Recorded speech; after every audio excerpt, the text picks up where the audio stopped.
The Iron Sheik. Hossein Khosrow Ali Vaziri, Persian, born March 15, 1942, better known by his ring name the Iron Sheik, is an Iranian-American former professional wrestler, amateur wrestler, and actor.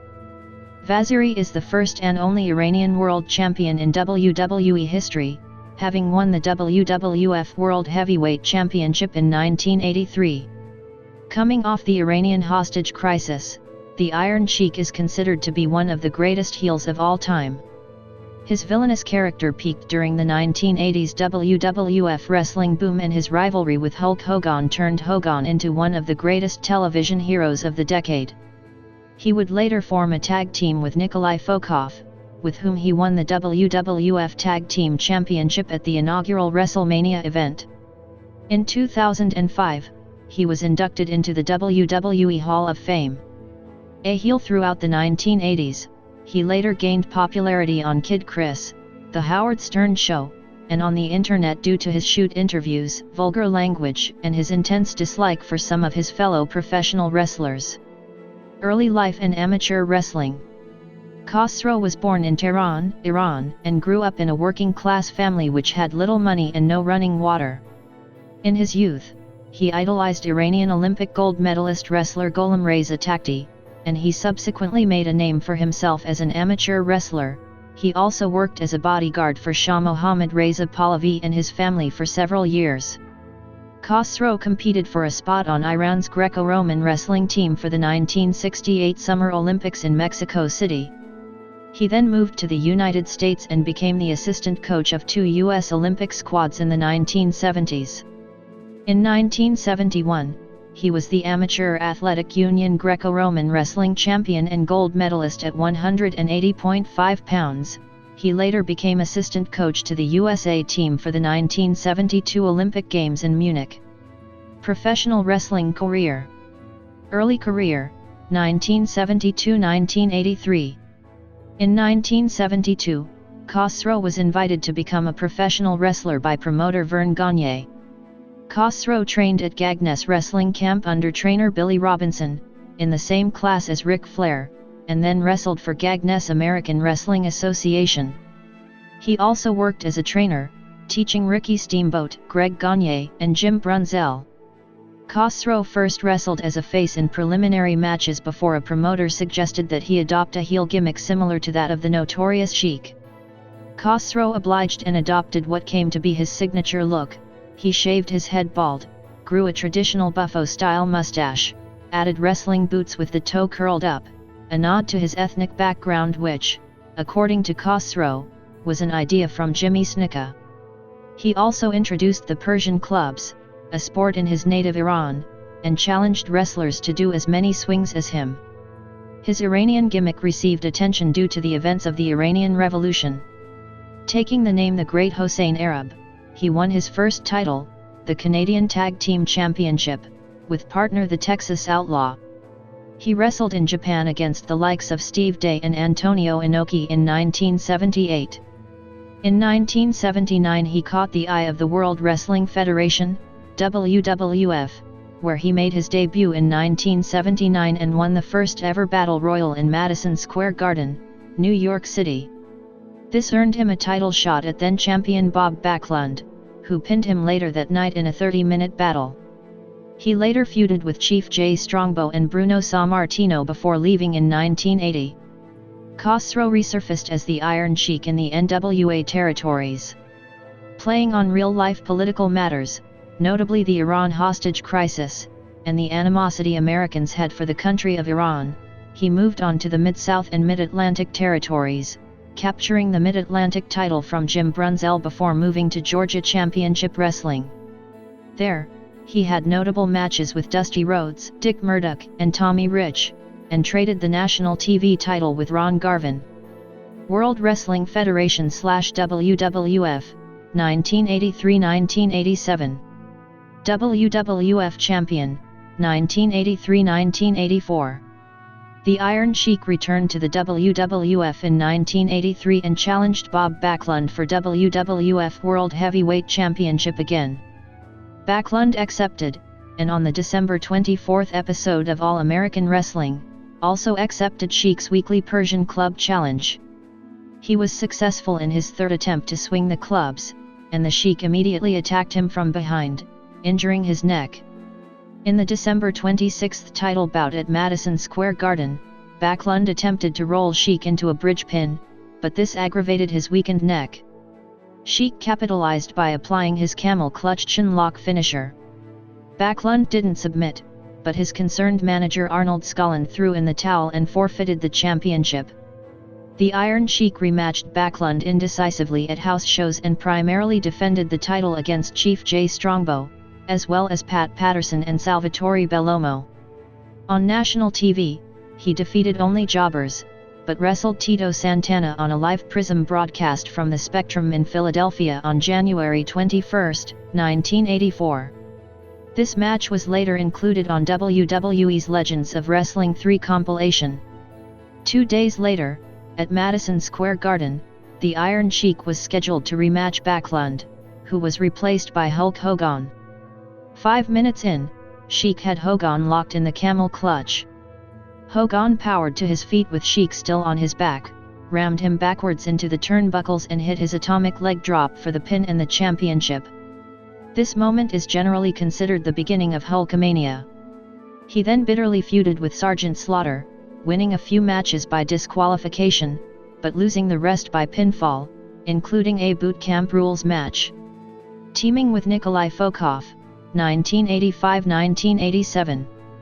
As a tag team partner with Nikolai Volkoff, and under the management of Classy Freddie Blassie, the newly dubbed Foreign Legion won the WWF World Tag Team Championship from the U.S. Express, Barry Windham and Mike Rotundo, at the first WrestleMania at Madison Square Garden when he knocked out Windham from behind with Blassie's cane.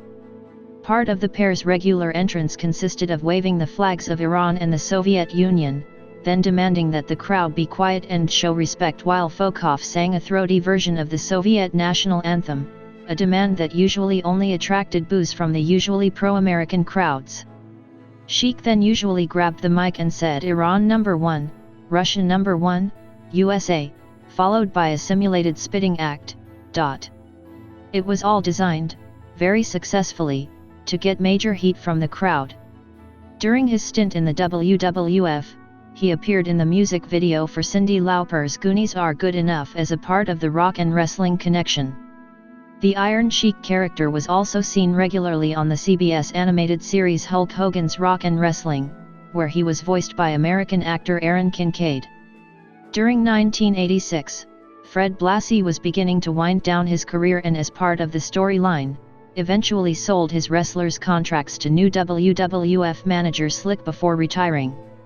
This included the Sheik and Nikolai Volkoff, who would now be managed by the Doctor of Style. The Sheik was a participant in the 20-man Invitational Battle Royal in the Chicago portion of WrestleMania 2, which saw 14 WWF superstars in the ring with 6 National Football League, NFL, players. The Sheik was the 13th participant eliminated, at 5:22 by Bruno Sammartino. Arrest and departure, 1987-1988. In May 1987, Hacksaw Jim Duggan, an on-screen rival, and Khosrow were pulled over by New Jersey State Police on their way to a WWF event, suspecting Duggan of DUI. After a search of the vehicle and the persons, police discovered that Duggan was under the influence of marijuana while the Sheik was high on cocaine. Small amounts of cocaine were also found in the vehicle. Duggan received a conditional release while the Sheik was placed on probation for a year. The mini-scandal that erupted after 2 in-ring enemies were found drinking and doing drugs together led to the end of the angle, the Sheik's release, and Duggan's temporary departure from the WWF. At the time, the Sheik and Volkoff were embroiled in a feud with the patriotic Duggan. Before the Sheik's release from the company, he and Volkoff had defeated the Killer Bees, Jumping Jim Brunzell and B. Brian Blair, by disqualification at WrestleMania 3 in front of 93,173 at the Pontiac Silverdome when Duggan had hit the Sheik from behind with his 2x4 piece of wood while he had Brunzell in the camel clutch. Returned to WWF, 1988. On February 18, 1988, the Iron Sheik returned to the WWF and defeated SD Jones on a house show at the Meadowlands Arena in East Rutherford, New Jersey. Sheik continued to wrestle on house shows in February and March, facing Lanny Poffo, Ken Patera, and Bam Bam Bigelow. He would not appear on television until July 30, when he defeated Scott Casey in a match that aired on Primetime Wrestling. Sheik continued to wrestle that summer, facing Casey in rematches as well as Richard Charland and the Red Rooster. During his matches, comments were regularly made about the Iron Sheik's weight gain and diminished mobility. Iron Sheik had also cut promos to challenge then world champion Macho Man Randy Savage, but nothing came of it. Ultimately the return was short-lived. Independent Circuit, 1987–1990.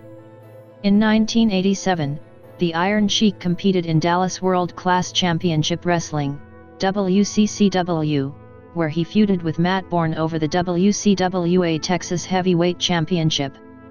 He stayed with that organization for only a few months, followed by brief stints with the AWA, where he attacked Sergeant Slaughter during a match, and Puerto Rico's World Wrestling Council, WWC.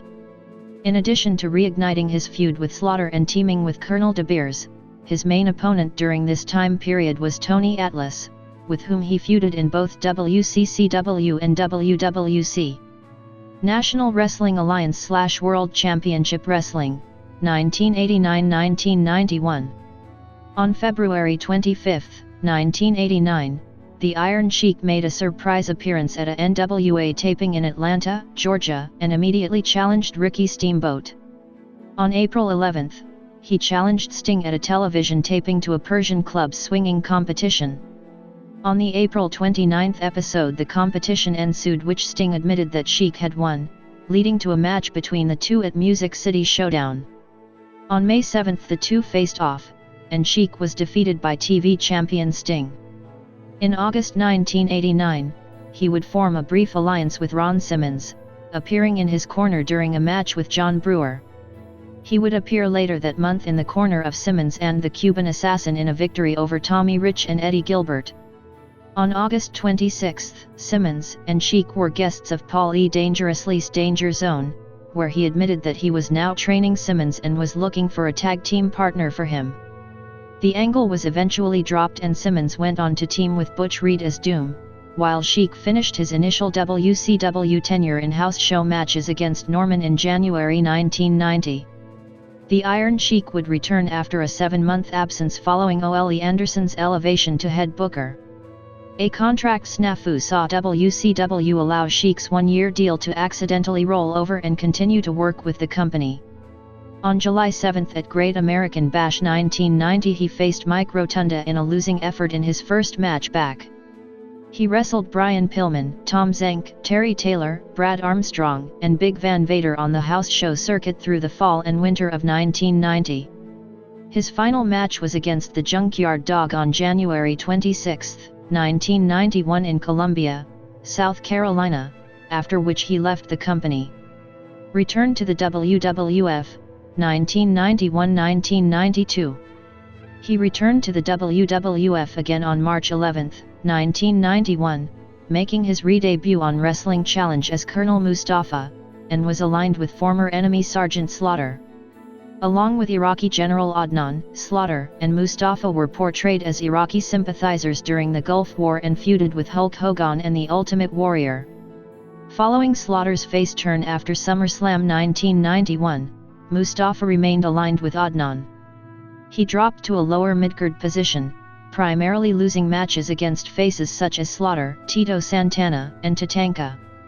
Mustafa would challenge for the WWF World Championship during the star-studded 1992 Royal Rumble match. His final match was at a Superstars taping on May 19, 1992 where he defeated Reno Riggins, after which he left the promotion again. Returned to the independent circuit, 1993–1994. The Iron Sheik wrestled independently afterward, and went on a wrestling tour to Nigeria in 1994, promoted by Chris Adams and CO sponsored by Pepsi, and featuring former WWF stars Jimmy Snuka, Greg Valentine, Demolition Axe, and world-class wrestler/owner Kevin Von Erich. The Sheik was the second champion of Boston Bad Boy Tony Rumble's Century Wrestling Alliance, originally winning the title from Tommy Dreamer in Burlington, Vermont on March 21, and dropping the championship to Vic Steamboat on October 23, 1993 in Wakefield, Massachusetts. In 1992, the Sheik tried his hand at shoot-style professional wrestling in the UWF in Japan. He lost by tap-out to Yoji Anja in about 5:30. The in-ring action of the UWF, though tailored to resemble an actual competitive bout, was in fact made up of predetermined outcomes. Returned to WWE. Sporadic appearances, 1996 present. In late 1996, the Sheik teamed with his old nemesis Bob Backlund to manage WWF wrestler The Sultan, who had a Middle Eastern gimmick. He would manage Sultan until December 1997. He also for a time during the summer of 1997 co-managed Tiger Ali Singh, with Ali's father, Tiger Jeet Singh. By year's end he had failed another drug test. He has referred to this as a medicine test in various interviews, and was released. On April 1, 2001, at WrestleMania X7, the Iron Sheik won the Gimmick Battle Royal, a match between other popular or outlandish wrestlers from the 1980s and 1990s. Rather than being booed for winning, the villainous Sheik, who had gained something of a cult following among wrestling fans, was cheered as a fan favorite. He eliminated Hillbilly Jim to win the Battle Royal and was immediately attacked by former rival/partner Sergeant Slaughter, who put him in his Cobra Clutch.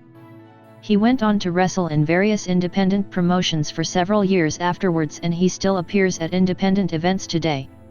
In 2005, before WrestleMania 21 in Los Angeles, the Iron Sheik was inducted into the WWE Hall of Fame by his longtime rival and former partner, Sergeant Slaughter. On the June 11, 2007 episode of Raw, he, along with Jimmy Snuka, appeared in a taped segment showing their appreciation of WWE owner Vince McMahon. On the June 18 episode of Raw, he approached McMahon's executive assistant Jonathan Coachman about having his own interview show on Raw. Coach replied saying, "I like the idea and I will really take some time to consider it." On August 13, he appeared on an episode of Raw held at Madison Square Garden for a WWE version of American Idol. Sheik came out with Nikolai Volkoff while Volkoff sang the Soviet anthem. The March 10, 2008 edition of Raw featured rematches from previous WrestleManias. Iron Sheik appeared with Nikolai Volkoff to face off against the US Express in a rematch from the first WrestleMania.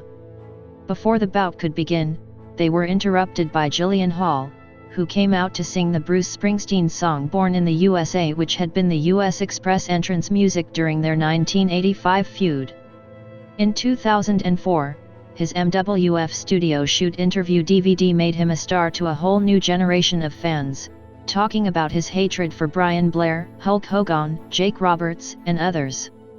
On October 2, 2009, on the 10th anniversary of SmackDown, he appeared backstage arguing with Sergeant Slaughter, choking on a shrimp, then helped by Hurricane Helms. He made an appearance on Raw on November 16, 2009 in the opening of the show, with Rowdy Roddy Piper and Luis Guzman, going nuts on Hulk Hogan and proving his dominance with the LJN WWF action figure of himself and Hulk Hogan. The Iron Sheik's final match took place at MWF Soul Survivor 6 April 24, 2010 in Melrose, Massachusetts, teaming with TNA star Black Machismo Jay Lethal to defeat stalker Dylan Cage, with Paul Bearer, by making Cage submit to the camel clutch. The Sheik remains active in the MWF as a manager. On the November 15, 2010, edition of Raw, as part of the old school theme, Iron Sheik appeared with Nikolai Volkoff, singing the Soviet national anthem before being interrupted by Santino Marella and Vladimir Kozlov, the latter of whom then sung a duet with Volkoff of the Russian national anthem. He then proceeded to rant on Hulk Hogan until his microphone was cut off. In February 2011, the Iron Sheik underwent an ankle operation to repair his damaged left ankle, which is one of the many injuries he has sustained over his long professional and amateur wrestling career, an operation which lasted 9 hours. In an interview after the operation, Khosrow stated that, although he found a big improvement, he felt like he had another 50% to fully recover, and as for 2014, he is awaiting another ankle operation. On November 6, 2013, he challenged then-Mayor of Toronto, Rob Ford, to an arm wrestling match. Starting in August 2009, Vaziri's major claim to fame is his Twitter account, featuring violent, profanity-ridden tweets denouncing various celebrities, making him into a comedy star on social media.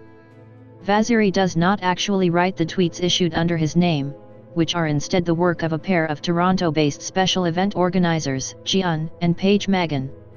Acting career. The Iron Sheik made his film debut in The Tale of the Three Mohammeds in 2005. He then appeared alongside Daniel Baldwin and Corey Feldman in Operation Belvis Bash in 2011.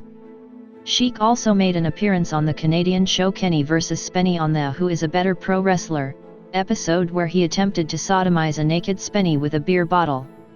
He also appeared in Maz Jobrani's 2009 stand-up comedy special Brown and Friendly. The Sheik made an appearance as himself in Robot Chicken, as well as the Eric Andre Show on Cartoon Network's Adult Swim. Personal life. Vaziri is a Shia Muslim and a former soldier in the Imperial Iranian Army. He married Carol J. Peterson on March 21, 1976.